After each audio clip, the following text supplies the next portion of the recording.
చెప్తానుండు. మంచి జరగాలి, ఊరు మారాలి, స్కూళ్ళు కావాలి, జాబులు రావాలి, జాతకాలు మారిపోవాలి. అయ్ బాబోయ్, అద్భుతాలు జరిగిపోవాలి.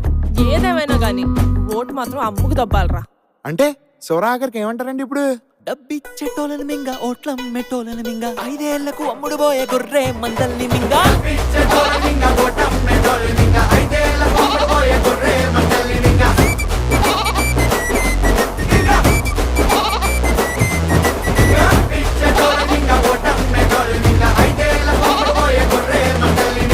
నాన్న మింగడం అంటే ఏంటి నాన్న?